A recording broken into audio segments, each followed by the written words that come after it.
Hey guys, today we're playing some Divine and Divinity Original Sin.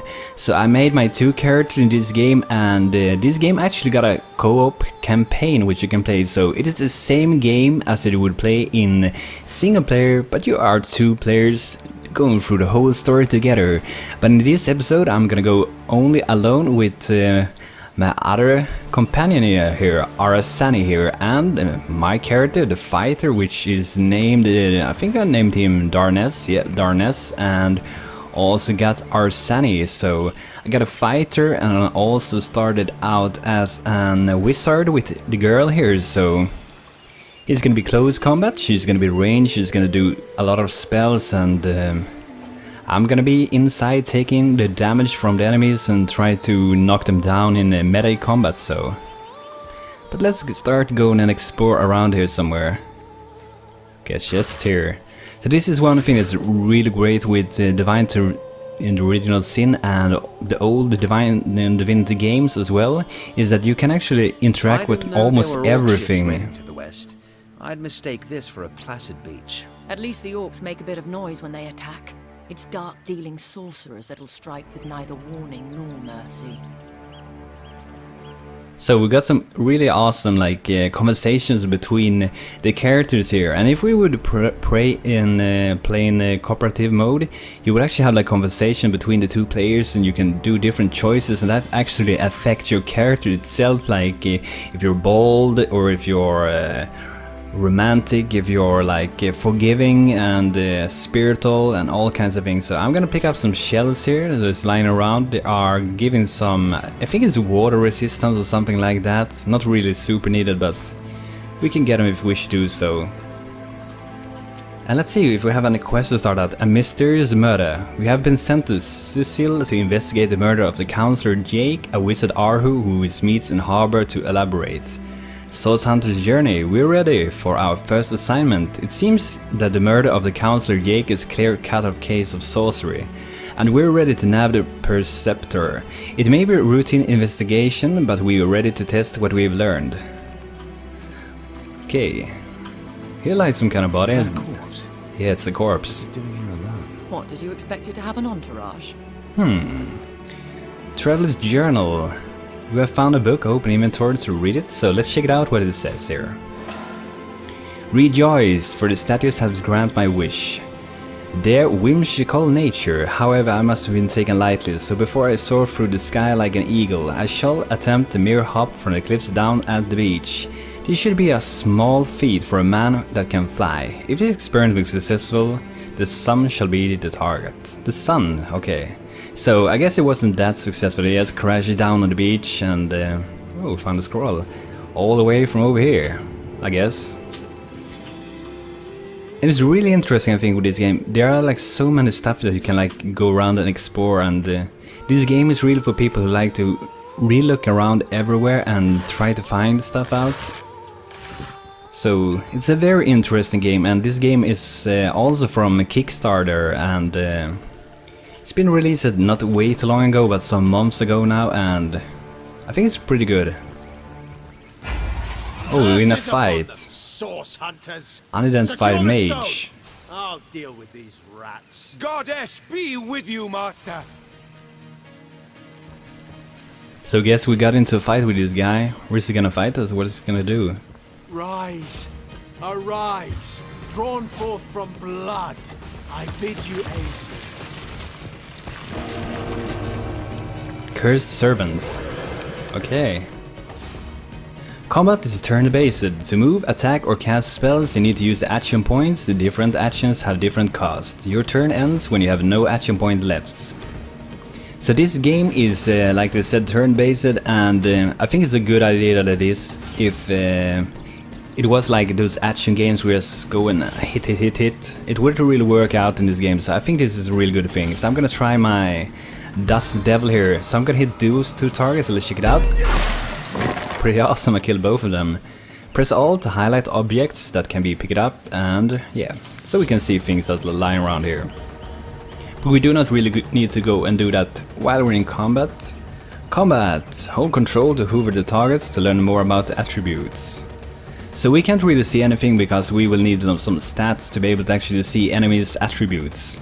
So what do we got for spells here? We got Flare, which is some fire spell. We got a Midnight Oil, Craze Oil Surface, Medical Poison Dart. Cast a Medical Poisonous Dart that deals 79 poison damage. 40% chance to poison him as well. And we also got a Staff of Magus, which shoots a medical missile, which damages 6 to 10 fire damage, which are actually shooting with this staff here, so...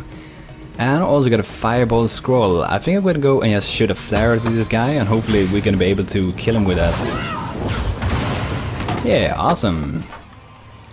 So we killed our first enemies. Something about escaping with a stone. Stolen from this dungeon, I imagine. Can we get inside? Let's see, can we get inside? Yeah. One thing that is very important with this game as well, which is actually a tip in the game, keep in mind that you're save if you're doing a lot of things, like you're not going through all these out-save regions, because for any reason you die or something and you load a game and you're like, fuck, I'm like 10 hours playtime back in time. And this game takes a lot of time to play through. I haven't played through this game, but it does take a lot of time. You have a lot of time if you're gonna play this game, so we can check all of these things out, like broken bases here. Yeah, it seems to be broken for sure. But here we have one which is actually still intact. So we can go through and check them all out and see if we can find any treasure in them. Here's actually a chest here. The chest does look very solid. Try breaking it. You can use control and attack it, so... Like this chest here, it's locked down, but since it's a wooden chest, we can actually destroy it with our weapon. So that's really nice that there are more than one way to break into some stuff. So that's even counts for the doors, like you can put fire on them and you can start hitting them and break them down. So that's a really fun part about the game. So a lot playing around, a lot of freedom, I would say. So we can even move these paths is blocked, so we can move them like this, and we can get a path to actually get ahead of this. We can also check them out, might have some stuff in it, who knows. Don't think there's anything in this though. You can move container icon, drag it around your screen using a left mouse button. Yeah, like we did. So let's keep going and... There's a mine in the yeah, so... Someone must have an interest in protecting whatever's kept here. There is a mine head. You can trigger mines by attacking them with ranged weapon or dropping something, so we can choose to drop this on that, so let's check it out. There's a lot of puzzling in this game and I really like that part. I think it's a really good thing. Let's check what's inside this bone pile. Not much. Got a skull here, a broad skull. I don't know if this is an ingredient. Ingredient can also be ground to dust. And the crafting in this game, I personally think it's a very odd crafting system. I guess some people like it, but it's a very like hard, or sometimes it feels unlogical with some stuff at least, and it's a bit strange. You have to kind of like play around or find like recipes so you'll be able to know how you're gonna do the things, or you can just go to Google and search for crafting, for like blacksmithing or normal crafting or making potions or making whatever in the game. So I don't know where we should go now. Seems to be some rat over here. You can actually communicate with the animals, but you will need one of those things inside here, talents, and let's see where it's named here. Pet Pal. Pet Pal enables you to talk to animals. And trust me, it can actually be useful to be able to talk to them, because they can give some hint for you, like what are you gonna do next and such stuff, so... Let's check out what's another chest here, and this one is also locked, so we can break this one as well, I think.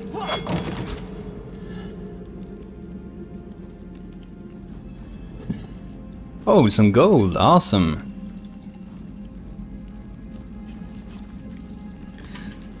So I think it's pretty interesting, this game, to actually just go around, explore around a little bit. There's typically more to a king's tomb than meets the eye. It could be a myth, or it could be our lucky day. Let's check what's inside here. Old parchment. And we can actually go inside and read this one as well. Gravekeeper Rage Queen.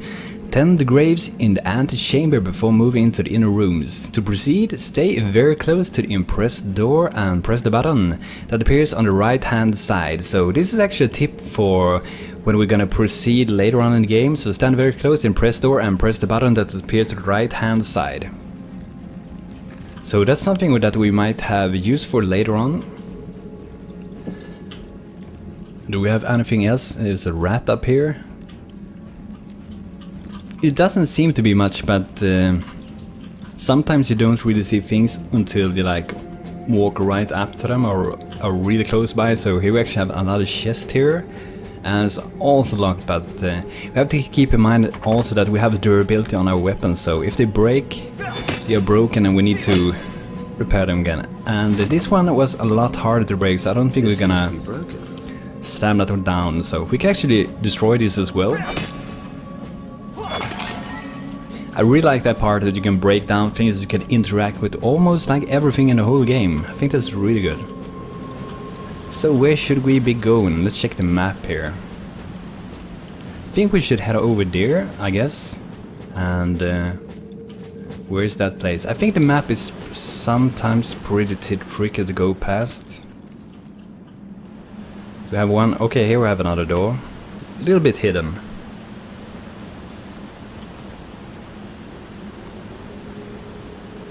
This seems to be broken. So we have one door here, and I guess we need some way to open this, and I think it might have to do with that. Oh, there we got it. That's the button that they talked about with that note that we got from. Assign points to your perception stats to reveal traps and secrets.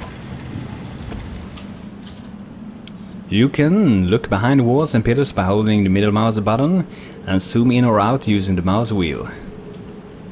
But keep in mind, we might not see like enemies behind the walls and such. We can like mostly see what's going on here. Try attacking it to get through. So we can break this down, just like we did with that chest. But I don't imagine our weapons would survive such use for long. True. Bashing through every entrance we find is bound to affect our gear's durability. And this part that we like do now going through, this is really an huge like tutorial area, and I think it's pretty damn good made. F5 to quick save, F8 to quick load. So do another save here. And here we have some fire, and how are we supposed to get by that? Well, we find this rain scroll here, which you can actually start some raining, and we can cool this thing down, or we could affect this water barrel here, break it down, and it will actually spill out a lot of water. So there's a lot of playing around in this game with different elements, fire, poison, all kinds of things, really, air, yeah, earth, magic, all kinds of things. We can actually, I think we can actually take this one, and yeah, it's gonna be really hard to move it though. We're gonna use the rain scroll here, and trust me, the rain scroll, it is more like, it's better than you probably think. And I think I might loot it with her, did I?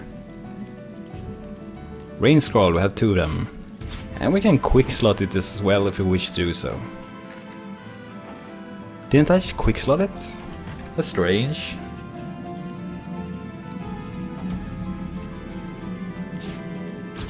Okay, there we go. So let's start some rain, so we can get past this fire.